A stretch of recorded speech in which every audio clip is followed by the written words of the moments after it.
Howdy, all. Welcome on into Goose Talks Film, and as always, I'm your host, Goose. Now, I apologise to begin with. I am still sick, unfortunately. I had to completely change my whole scheduling and everything for the last 2 weeks because I had a cold. Got rid of it. In my last episode, I kind of sounded a bit better than the previous one.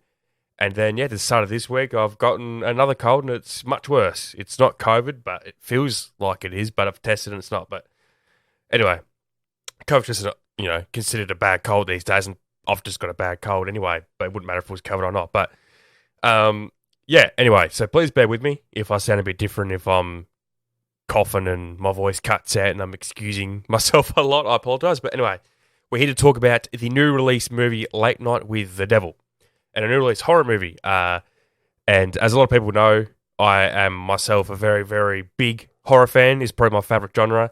And I do cover a lot of new horror on here if I can, if my local cinema gets it. And I think probably 60-70% of my episodes since I've started the podcast at the start of this year have pretty much been horror. So hoping to cover Abigail, Infested. They're all ones that I hope to cover next week. Depends how I feel. But we are here to talk about Late Night with the Devil, a new movie that was actually, I think, completed filming and post-production like a year and a half, 2 years ago. At least principal photography was done at least 2 years ago. It made its official debut probably about 13 months ago, March of last year, at the North by Northwest or South by Southwest, whichever festival it is. It's a name like that. It made its debut there, and then it did its rounds. It did the Overlook Film Festival in, I think, May of last year, which is the premier horror movie festival for new release horror movies. I think it's in San Diego or Seattle, somewhere. Anyway, I see it in America, which it's one of my dreams to go to the Overlook Film Festival, but it was there. It also did the rounds in October of last year at the Adelaide Film Festival. I unfortunately wasn't able to go to this. This was probably the only movie that I wanted to see at the festival, and for me, Adelaide's about 4.5 hour drive.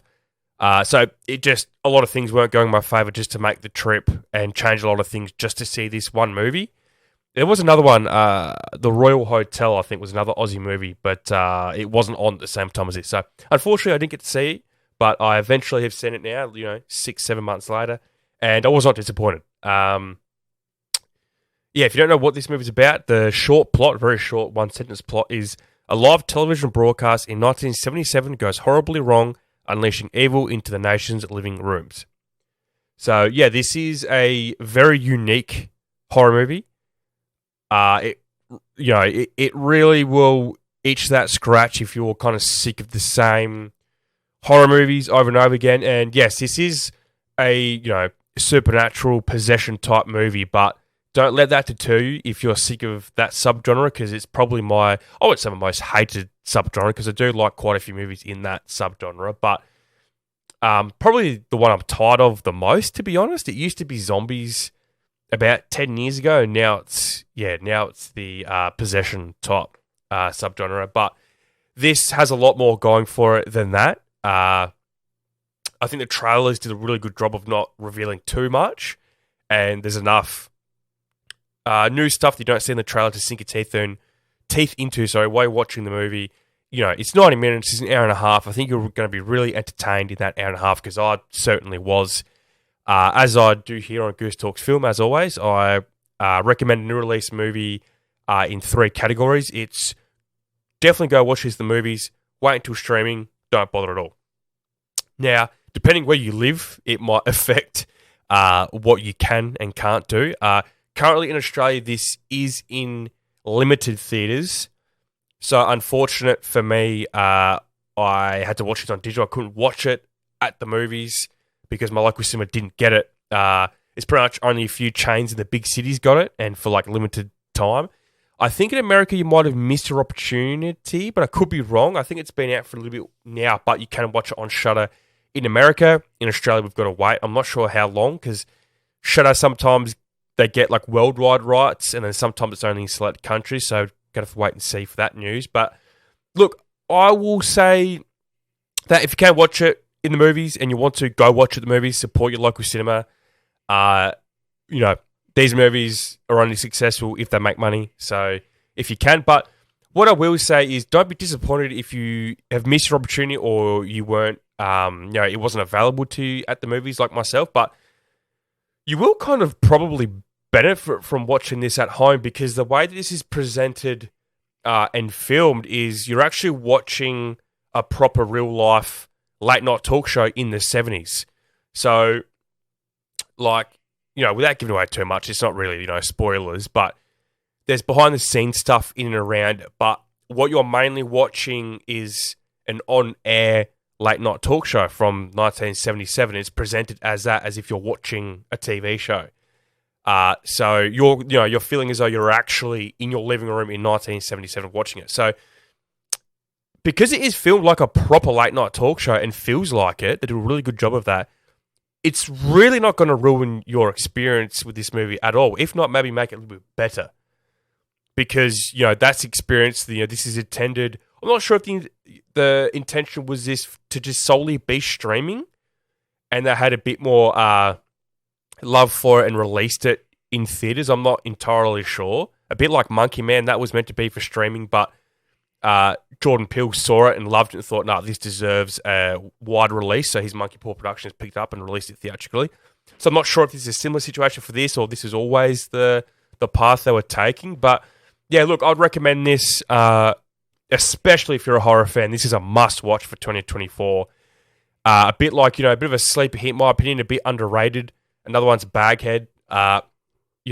Very different films. And in terms of thematically, this is a much better movie in terms of production and presentation compared to Baghead. But so far, those are the two that I would recommend to watch. I think Immaculate was very disappointing. I thought Imaginary and Night Swim are probably two of the worst horror movies I've seen of the 20s. So, excuse me, it's been very hit and miss for horror movies this year. But, I've got to say we've been very, very lucky with what we've gotten already.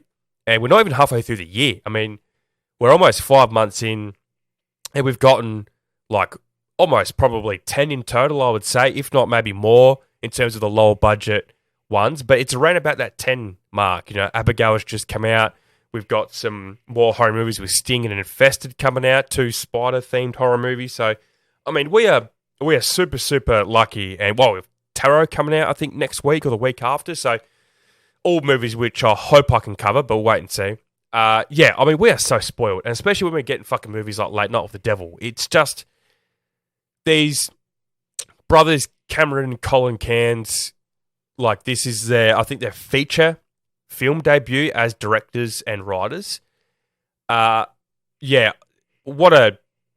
Aussies as well. This is a Aussie production, I think, as a combination with the United Arab Emirates in terms of production. And I think America got involved with the distribution, but I could be wrong. I don't know if they came into the production side of it, but it was solely filmed at the Docklands Studios in Melbourne.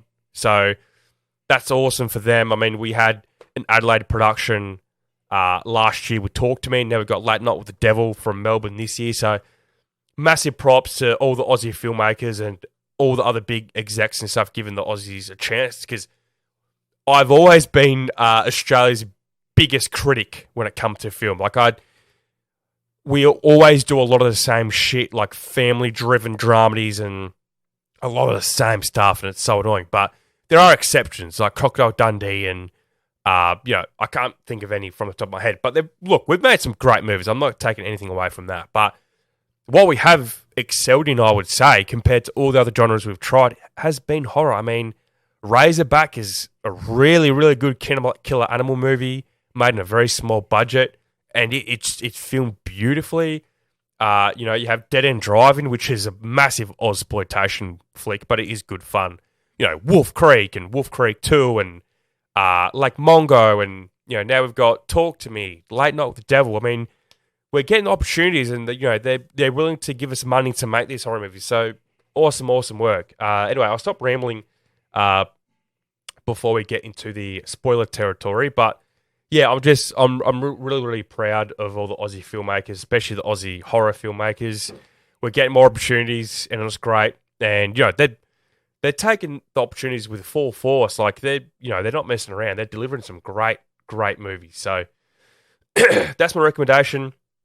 Is if you can watch the movies, but please don't be deterred if you have to watch it at home. It will not ruin your experience, I promise.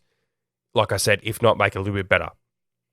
Yeah, look, if you're a horror movie, 100% watch this. Even if you're not a big horror movie fan, of the horror movies I've seen this year, this is probably the one I would recommend to non-horror fans. Not people that hate horror, but people that don't consider themselves big horror fans or don't go the way to watch horror movies. Like a few of my mates are similar like that.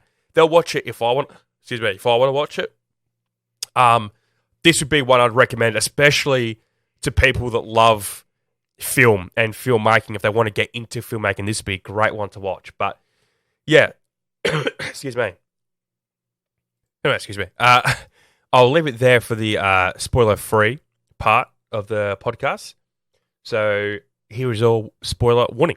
So now, as we do in the spoiler territory, I will delve deeper into the movie, and I will read the full synopsis. So please bear with me. It's about 4 or 5 small paragraphs. So here we go. The film's prologue is framed as a documentary investigating an unexplained event that occurred on the night of Halloween 1977. During the live broadcast of a 6th season episode of the successful variety late-night talk show Night Owls with Jack Delroy, which competes for ratings with The Tonight Show starring Johnny Carson, through his celebrity connections, Night Owls host Jack Delroy makes regular visits to The Grove, an elite California camp for rich and powerful men. Sometime later, his wife Madeline dies of cancer, and her death has a major effect on Jack as Night Owls halts his production. Jack ultimately returns, and in order to boost the show's ratings, decides to do a special occult-themed episode on Halloween. Special guests for the show's episode include self-proclaimed psychic and medium Chris Du, skeptic and former magician Carmichael Haig, parapsychologist author June Ross Mitchell, and June's latest subject Lily Diabo. During the broadcast, Christo experiences a premonition about someone named Minnie, which Jack reveals was his private nickname for Madeline. Christo later becomes sick, projectile vomits a black liquid, and is rushed to the hospital during a commercial break. In the subsequent segment, June introduces Lily, the sole survivor of mass suicide committed by a satanic church that worshipped Abraxas. Despite June's warnings about the possible consequences of doing so, Jack convinces her to conjure the demon whom Lily dubs Mr. Wriggles. During another commercial break, the crew informs Jack that Christo had died from hemorrhaging in the ambulance taking him to the Mount Sinai Hospital. During June's conjuring, Lily becomes possessed by Mr. Wriggles, levitates in a chair, and causes the electricity to go haywire. In her possessed state, she makes a vague reference to having previously met Jack under the tall trees. Carmichael challenges June by subjecting Jack's sidekick Gus McConnell to a hypnotism demonstration, which causes everyone in the studio to see worms coming out of Gus and ravaging him. When the production team rewinds the footage, it proves the demonstration was merely a hallucination, experienced by everyone in the studio. However, the supernatural phenomena that occurred during June's conjuring appears unaltered in the recorded playback. Jack is horrified when he notices Madeline's ghost standing behind him in the footage, but Carmichael accuses Jack of orchestrating the events as an elaborate hoax. Lily becomes possessed again, and a bolt of lightning from the ceiling connects to her left hand, while a bolt from a nearby television monitor connects to her right. Her head splits open and begins to glow with a bright light. Using her telekinetic powers, she throws Jack into a wall and kills Gus, June, and Carmichael. Jack is suddenly transported to a nightmarish version of the show. He relives moments in the show's past before it is revealed that he has a connection to the demon possessing Lily, having encountered it during a ceremony at the Grove. It is also revealed that Jack was indirectly responsible for Madeline's cancer in exchange for the sudden success of Night Owls. Madeline's spirit confronts Jack and begs him to put her out of her misery as the cancer is causing too much pain. Using the ritualistic dagger from Lily's former cult, he stabs Madeline to death. The scene suddenly shifts to the now empty studio, where a horrified Jack realizes he has stabbed Lily. He stands over the bodies of the dead guests as police sirens slowly get louder in the distance. So, yeah, I mean, I'm not really quite sure where to start with this movie. I mean, like, in a good way. What I will start with is I've seen quite a few memes and stuff about they were ready to get up and leave because they thought the movie was over because the movie had gone for 90 minutes once all the production title logos, whatever, had started at the beginning of the movie. There's about 6 or 7 of them. I thought was quite funny. But just on that too, everyone always praises A24, which I agree with. I think they're a phenomenal company. Just how they handle working with actors and writers and directors and also the movies they produce. But I want to give credit to IFC. Every time I see a movie and IFC's connected to it, it automatically legitimizes it in my eyes. I think, oh, wow, okay. So I know that it's going to be made with a bit of love because IFC have, they have faith in this project and vice versa with the filmmakers and whatnot. So, yeah, I just want to give some credit to IFC for that. And the intro of the movie was really, really good too. Like, it was presented as like a documentary. I think it was narrated by someone like Michael Ironside or someone similar. So that was really, really cool. It was, like presented as an actual documentary of this thing, and they're doing like setting the tone at the start with all of the satanic panic and stuff with like Charles Manson, and then you had like the Vietnam War fallout and all that type of stuff. So it really set that tone of like, real life, and it also will set a tone that this movie is taking itself seriously. It's not a goofy, it's not silly, it's taking itself very, very seriously, which I appreciate. There's some good different types of tones of horror movies coming out this year. You have your Abigail, which leans to the horror comedy. You have Immaculate, which was, very full-on, very, dealing with realistic things and then kind of putting a real big supernatural twist into it. But, yeah, this is presented as, I don't want to say mockumentary because a lot of mockumentaries, they're mocking, like they're making fun or stuff like this. But the intro is about 10 minutes and it focuses on, the helter-skelter and satanic panic and stuff for 5 minutes, and it delves into the character and, they're presenting his real-life person of Jack Delroy.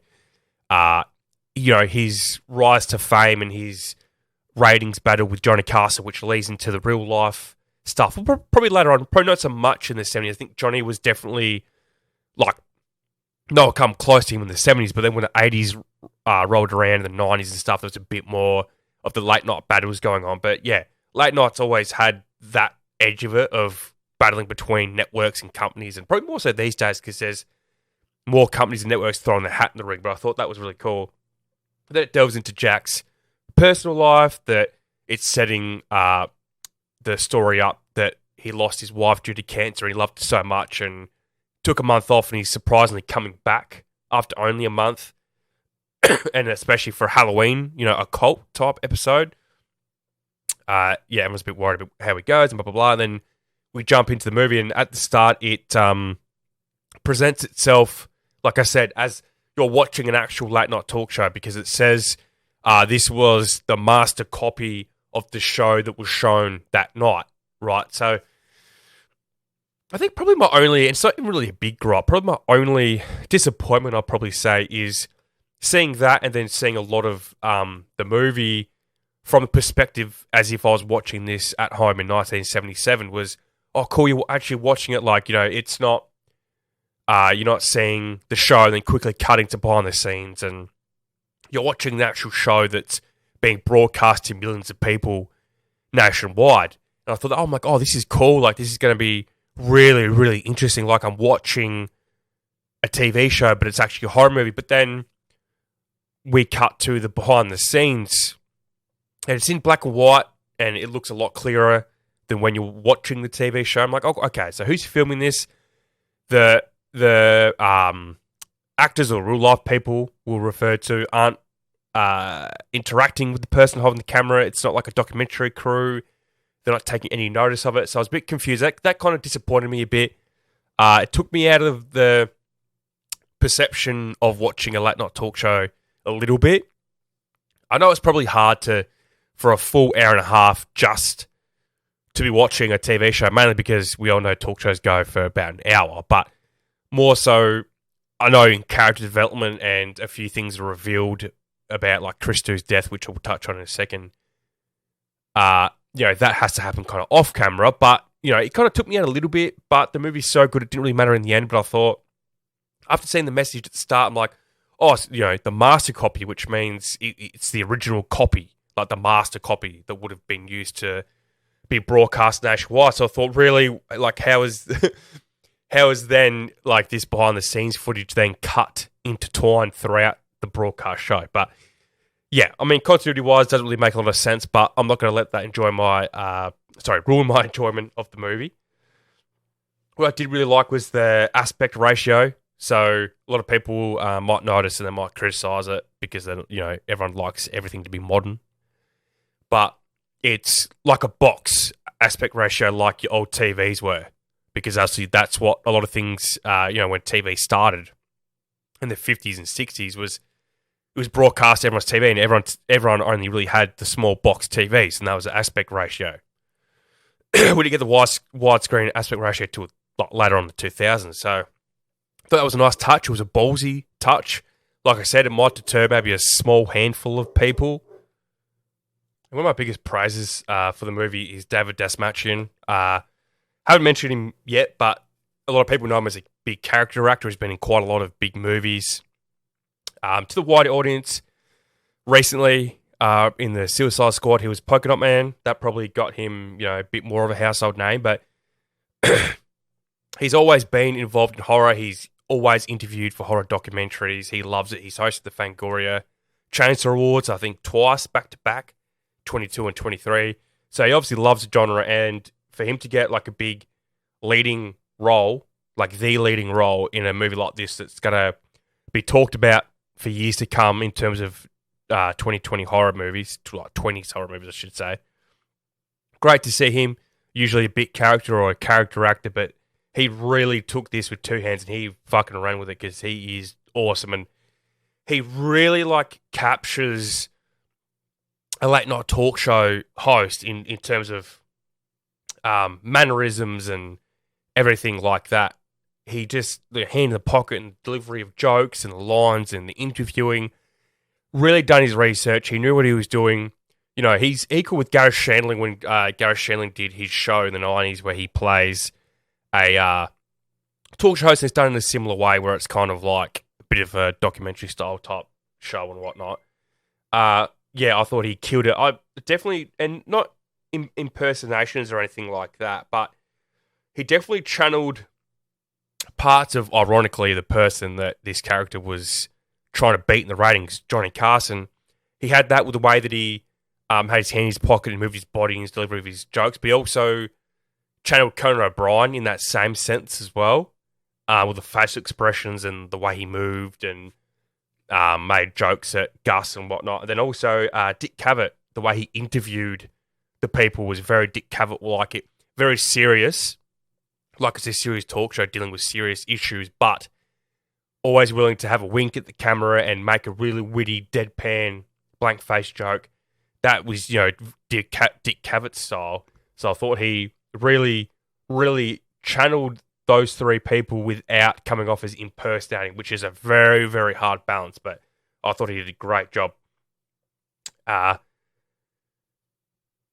Just like I said, over the moon for David. I hope he gets some awards from this, with Fangoria Awards coming up and Dead Meat Horror Awards next year and stuff. I hope he gets some love from the horror, because all the major award shows don't give a shit about horror, unfortunately, but the scene with Christo, the one that says he's a medium so he can connect with the dead and pass on messages and stuff. So a lot of people might not realise, but Christo and Carmichael, who I'll touch on later, who comes in a bit, they are definitely based on two real life people. Christo's based on Uri Geller, and Carmichael was based on James Randi. Now, James Randi was a former magician who turned skeptic. He would go into late night talk shows and other shows to prove people were lying and show how people are doing tricks and whatnot. And Christo's like Uri Geller. Like Uri Geller was a a medium, and someone that said they could bend spoons with their mind and all that. And yeah, they had a bit of a history, those two, with James Randi writing a book about him and trying to pretty much tell everyone that he was a fraud and taking people's money.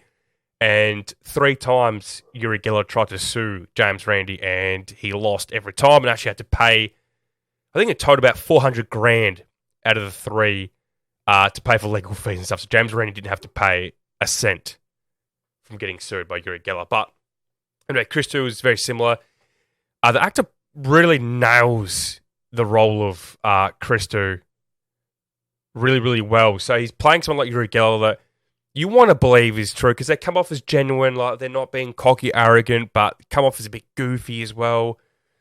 And his first attempt to try and connect with an audience member doesn't come off as well because nothing kind of sticks in the names that he's throwing out. It means nothing. But then he has that connection with those two women and they talk and that he's correct that someone they were close to died and it was the brother and son of these two women and he had committed suicide 5 years earlier. And so that was a good scene. That really captured what these people are like because I've seen them on talk shows and other shows as well, where they kind of sometimes might get a bit lucky and all that with the crowd, with some of their answers are correct and whatnot. And I thought, yeah, that was done really, really well. That really, really captured what these types of people are like. Sorry, guys, the podcast's probably going to come off as a bit choppy because I'm having to cut in and out. Pause in and out just because I'm like losing my voice and having a cough to clear my throat. So I apologise. But anyway, what I was saying, back to Christo.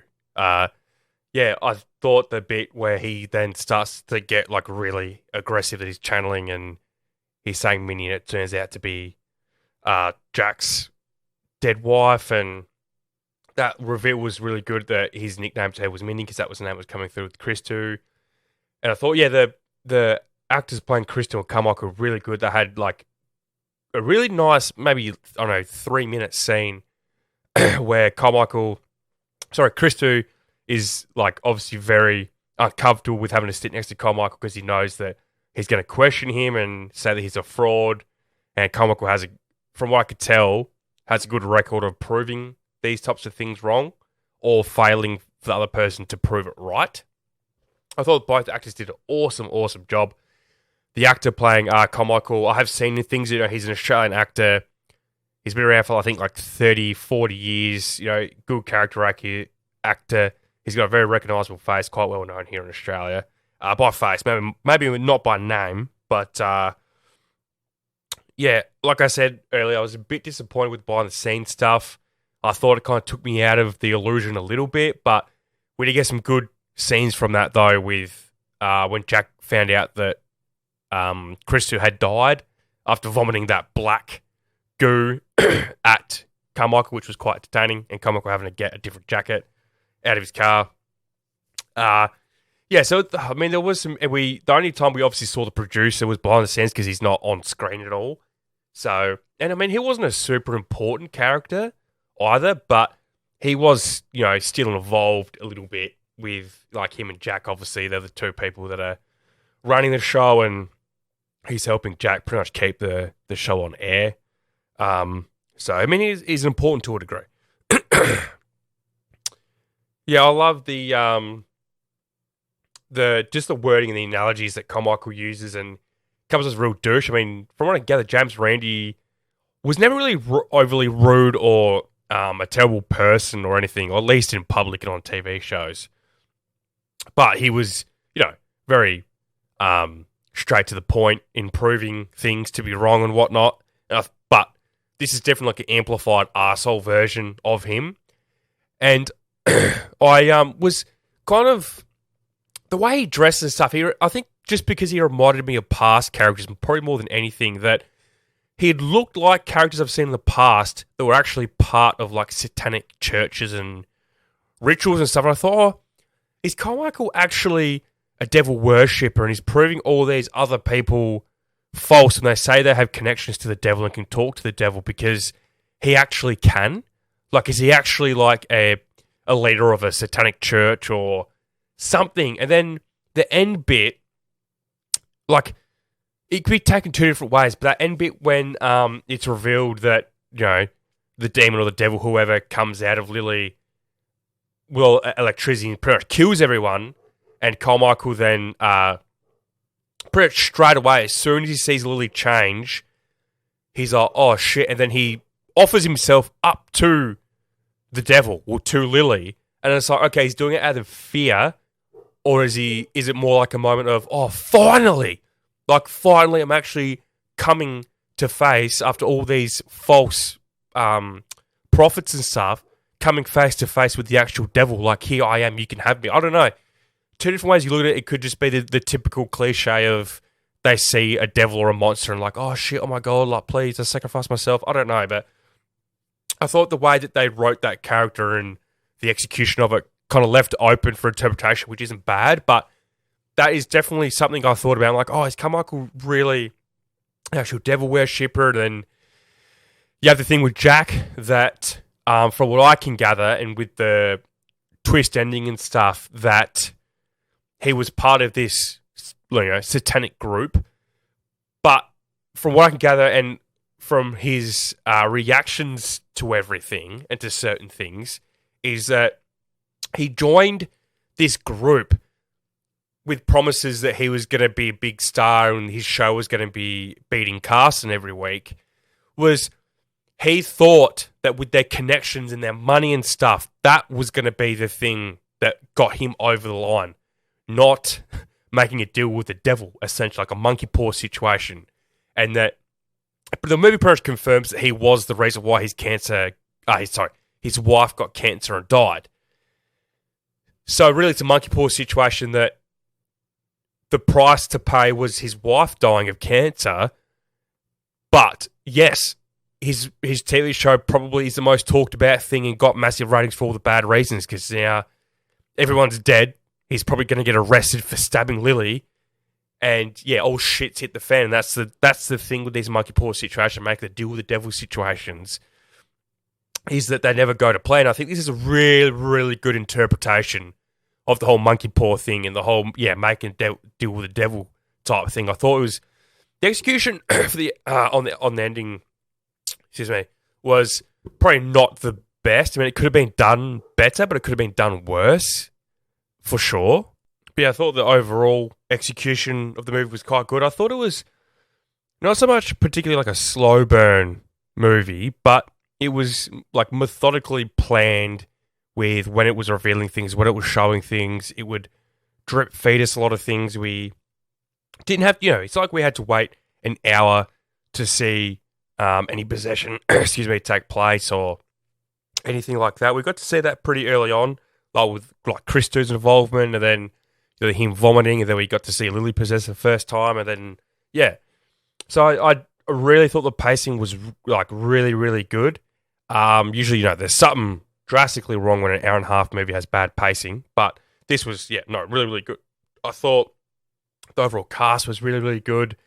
I think more than 90% were Australian. I think Das Malchin was clearly the non-Australian.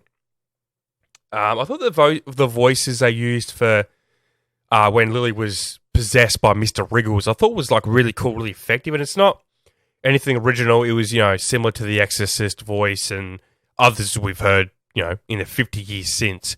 But I thought they were like really cool and creepy. We had like a deep voice, a raspy voice, like the girl voice of Lily, all kind of blending into the one voice with different tones. I thought was really quite cool.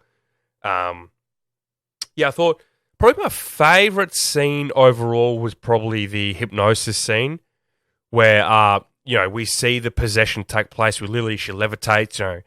We saw her physically change in the face, and it's like, oh wow, like the crowd's like, wow, this is real. Like, what's happening?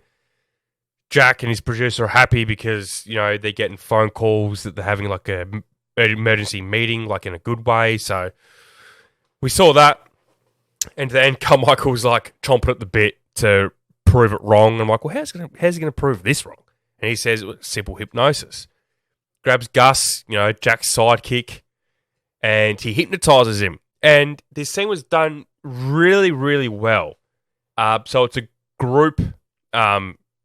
He hypnotizes a whole group of people, like a group hypnosis, where everyone sees the same thing. They think that it's real, and like the way they did it was really good. It was very graphic and goofy, and it was done like that on purpose because people's imagination, right? They're always going to imagine it to be far greater and more full on than what it probably really is. And Carmichael was selling off it towards the end when he's trying to get Gus to snap out of it, and he won't. And that split second's like, oh, like, is this movie giving us a swerve? Like, because Lily was laughing at Gus saying, oh, why is he why is that man being so silly? And I thought, oh shit, like it started off as hypnosis, and then the devil in Lily has done something to make this actually real because Carmichael's freaking out. But no, that was just him selling it really well. And then when they play it back on the TV, that no, nothing was happening. It was just all in our heads, which I thought was really, really cool. Very well done. Very well executed. That was a fun scene. It gave Carmichael and the actor playing Carmichael a really, really good scene, and kind of really pushed that there's nothing that he can't prove wrong until the end when he gets burnt from the inside out. But I thought that was a very cool scene. Like probably one of my favourite scenes of the year so far. Well, that's very, very cool. Very well done. It made you question what was happening, even for a split second. The playback of the video was on the edge of your seat moment, not the hypnotist bit. But obviously, Jack's like, oh well, let's just we'll play back the possession of Lily. I think it was Carmichael's idea, and then Jack agrees because Lily and her doctor don't want to do it. Well, the doctor doesn't want to do it, but they do it, and it is the same as what we all saw it to be, that she's possessed. Her eyes change, her face changes, her voices change. And Carmichael then snaps and goes, well, you must have edited this. Jack, you're part of this. Of course you are, blah, blah, blah. And Jack's shocking look on his face. And then when he sees his wife stand behind him, he's completely, he's fully realising what he's gotten himself into. Realising that the deal he's actually made and this shit is it's actually real.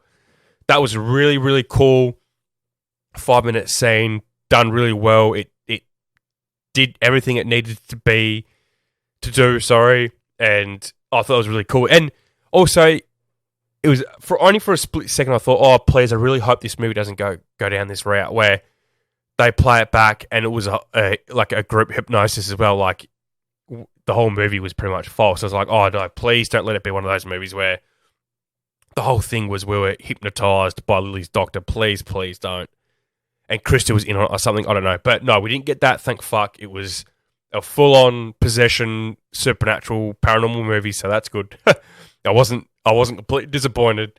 But it gave you, because of the way it was presented, I'm not sure if they did it on purpose, but the way they presented it made you really second guess that and thought, oh, fuck, what kind of movie are we getting here? And Gus says something before Carmichael hypnotizes him. He says, oh, this is going to be safe, right? My wife likes my head on my shoulders, and he nervously laughs. And then we get the call back later on when his head's still on his shoulders, but it's facing the wrong way, as Lily possessed snaps his neck and does a full 360. So that was a nice little, callback joke type thing. I thought was quite good. They're like the true form of Mr. Wriggles. We don't exactly know what this thing is. Is it really the devil? Is it just a demon? Is it something other, outworldly? That's an open question that doesn't ruin the movie at all. In my opinion, other people might have different differing opinions to that. But I thought the true form was quite cool. I thought it was quite original. It was a breath of fresh air, especially when it comes to these type of possession movies. It definitely got the Alien vibe from it. And I don't know if that's what they were hinting at. There was actually an alien possession or something. I'm not sure. That's something that hasn't been fully delved into. It has there's been a few movies that have delved into a little, but it's not a full subgenre or anything. But the head splitting open and kind of releasing this energy, electrical energy from its head, and using these electrical abilities to pretty much kill everyone and shit. I thought that was really cool. I thought, it was a nice reveal. They've done well with the budget they had. The budget hasn't officially been revealed, but I wouldn't say it's any more than $4 million from what I can gather in the research I've done. Like I said, the monkey paw ending and stuff I thought could have been executed better. It's probably part of the movie where I think, it's probably the only part that could have been executed a bit better.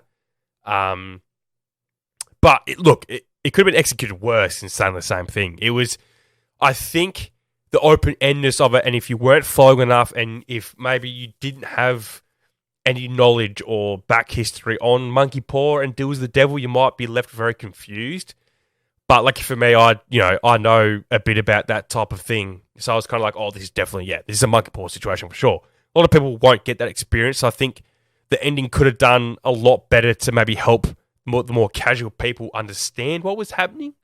Probably my biggest gripe, along with the behind the scenes footage style of cinematography. But yeah, look, I'll start to land the plane here with the review, mainly because my voice is starting to hurt, and I don't want to have to keep cutting and stopping the episode because I lose track where I am, and it feels as though the episode doesn't flow on. So I apologize for that, guys. But if you're still listening, I really do appreciate it. Yeah, so like I said, I really, really enjoyed this movie. This is probably in my top 3 or 4 movies in general that I've watched this year. And it's definitely the best horror movie I've watched so far this year. There's going to be some more contenders coming out this year, but this is definitely, I think, safe to say it's going to be at the top of the list by the end of the year. It's certainly in terms of horror anyway. And yeah, before I get onto the final critiquing and ratings, as I always do here on Goose Talks Film, I do some trivia.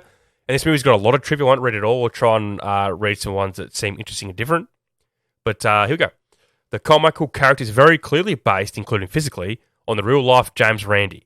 Randi was a talented magician who became a famous psychic debunker, and he started an institute that offered a large reward to anyone that could reproduce their supposed paranormal powers in controlled conditions.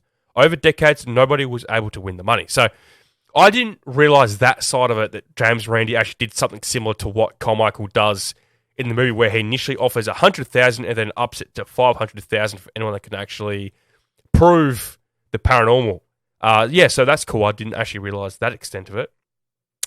Actor David Dastmalchian was cast in the lead role and filmed central character Jack Delroy after the film's directors read an article by him about regional horror TV hosts, which he had written for Fangoria magazine. Co-director Colin Cairns said in an interview with the film's 2 directors published in this magazine, well, I mean, other than Shaw just recognising his awesome work in all the films he's been in. But then I opened up Fango one day and read an article by David on regional horror hosts. And reading that and knowing his work, I just thought, this is going to be a really good fit. Obviously, our hero Jack is a TV host, so I felt like there would be some affinity there. Yeah, like I said, he obviously has done a lot of research. He's obviously watched a lot of different types of hosts, because David really created his own character in Jack, but was also able to channel real life people to give it that realistic twist, which I just appreciate so much. In a 2024 interview with the Movable Fest, Colin Cairns explained the reason the film was set in 1977. The film had to happen on a Monday night for sweeps week, so the stakes are high, and this is the beginning of the week that's going to make or break Jack Delroy's career, right? And it just so happened that 1977 was the only year in the 70s where Halloween fell on a Monday night, so we thought, 77, that's pretty much, you're right in the thick of it. So that worked for us. That's really cool, because they could have just picked any year and been like, oh, we'll just, Halloween just falls on a Monday. Like, in this movie, like, it doesn't have to be real, but they really like, no, we want to make this a real life Monday to make this as real as possible. That's quite cool. This horror movie's filmmakers, the Cairns brothers, Colin Cairns and Cameron Cairns, have said of this picture in an official statement, in the 70s and 80s, there was something slightly dangerous about late night TV. Talk shows in particular were a window into some strange adult world. We thought combining that charged, live-to-air atmosphere with the supernatural could make for a uniquely frightening film experience. Yeah, well, that's true. I mean, a lot of crazy shit's happened on talk shows in the 70s and 80s and some in the 90s, so they're very true in saying that, because, yeah, there's a bit of crazy-ass shit happened. For the last bit of trivia, famed horror novelist Stephen King has praised the movie. He said, I got a screener. It's absolutely brilliant. I couldn't take my eyes off of it. Your results may vary, as they say, but I urge you to watch it when you can. Now, Stephen King, like, you see him probably praise horror movies more than be negative, but I think if he's negative about a movie, he doesn't really tweet it or post it as much. So if he's posting about your movie, then I think he's 100% being genuine, in my honest opinion, because he does shit on people. Remember, he shit on Dean Koontz and Stephanie Myers multiple times. So he will shit on people if he thinks something's really bad. So when he praises something, God, take it as it is. I think it's true. So that's pretty cool. So yeah, we'll end the trivia there, and we'll head into my final ratings. So as we do here on Goose Talks Film, I rate a movie out of 4 categories, and each category is rated out of 5, and that goes towards its overall total out of 20. So we have directing, writing, acting, and cinematography. So directing, yeah, I thought the overall execution was really good. I won't say perfect. Like I said, just a few of the decisions of the ending could have definitely been, presented a bit better and a bit clearer for people that, like I said, aren't familiar with the occult, aren't familiar with Satanism, aren't familiar with monkey paw, all that type of stuff. And I can't say they wanted to leave it open for interpretation, because I think for people like me that know a lot about that stuff, it was pretty clear cut. So they obviously wanted to make that a decision, but they, didn't quite make it as clear. But the direction, like the decision to really make this feel like you're watching a TV show outside of the behind the scenes stuff, unfortunately. But yeah, that was a great decision to make this actually present as a TV show, not just a movie about a fictitious TV show. I thought it was a really cool decision. I thought, the way it looked definitely felt like you're watching a 70s talk show, even like some of the 80s as well. Awesome work. Just some cons, maybe pulls this rating down a little bit, but the directing 3.75 out of 5, I think, is very, very good. For the writing, I thought all the lines and the dialogue and the character stuff was really good for a show that, for a movie, that's literally taking place over just over an hour, really, is just done so well. And to get character development in that environment is really good work. Like, we get really good character work from at least 4 or 5 people. You have Jack, the Doctor, Lily, Carmichael, and a bit of Crystal as well, and Gus. So you're having 5 or 6 people with really good character work that aren't in it much, and it's a short movie. It's an hour and a half, and it's also condensed in, like, in real time, just over an hour of an hour talk show. So, and like the whole pace of the show, the reveal at the end, and like the twist ending that he actually stabbed Lily and killed her, and I thought, everything among like I said, the ending could have been written and directed a bit better. So that goes to both things. Obviously, all done by the same 2 people. But the writing, was very, very good for a horror movie. I think 4 out of 5 is very good for this. Acting, awesome. Like I said it earlier, awesome Aussie cast. Dallas Manchin does a great job leading from the front as the leading man in this. Awesome job. I can't talk enough, and I hope these guys get a lot of love when it comes up to the award shows that actually give horror love. I hope these guys get all the nominations and awards they can. Acting 4 out of 5 was, really good for what it was. Really good.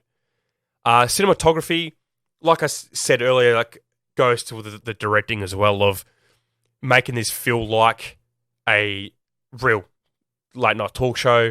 Done very well with the shots that it's done. And then, the behind the scenes in what it is I know that I said it took me out of the illusion of watching a real live talk show.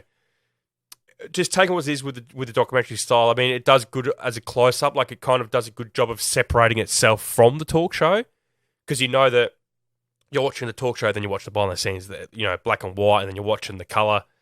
And also, I really liked the decision of the screen glitching out. I don't think it's anything to do with the presence of paranormal activity or anything like that. I think it's like an aging film reel, right? Like, it's aging, so like you feel as though you're watching this well after it at the time it was filmed. So of course it's gonna, like watching an old video cassette, it's gonna cut in and out. It's gonna glitch a little bit. It's gonna do these things. I thought that's a very nice touch. And so the cinematography, 4 out of 5. So it gives a total 15.75 out of 20, which I think is a very, very good rating, especially for a horror movie. And that's high rating. It's not the highest rating we've done, but it's, I won't give anything away, but it's in the top echelon. And as always here, like I always say, these ratings go towards the end of year rankings, which I'll do the top 10 highest rated movies reviewed in the podcast, and then the top bottom 10 reviewed in the podcast. So that'll add towards that. And as always, guys, thanks for listening. Much appreciated. I really hope that you enjoyed the movie as much as I did. It's good to get something fresh and different in horror. And I think we're getting that a bit more than we used to, like 10 years ago. So it's like being a wrestling fan, really. Like, it's a weird comparison, but it's true. Like wrestling 10 years ago, you're watching it. In hindsight, you're hating it. You didn't really like it, but you're watching it anyway because you always held out hope it's going to get better and you thought that maybe the product was at its peak. And then now it's like, it's so good to be a horror and a wrestling fan because it's so good. Like, like, oh, this is what it's meant to be like. And you look back at those times in hindsight with the horror movies we were getting and the wrestling we were getting, it's like, wow, that was bad. But if you like wrestling, Goose Talks Wrestling is my other podcast, so please give that a listen. But anyway, guys, thanks so much for listening. Thanks for bearing with me with like my cold and my sickness for 3 weeks now. It's been bullshit. Hopefully, with my next episode, I'll be a bit better. Much appreciated if you're listening, and as always, follow me on across social media and other platforms. Whatever you listen to this on is Goose Talks Film. And as always, guys, make sure we watch those movies. I'll catch you later. Thank you.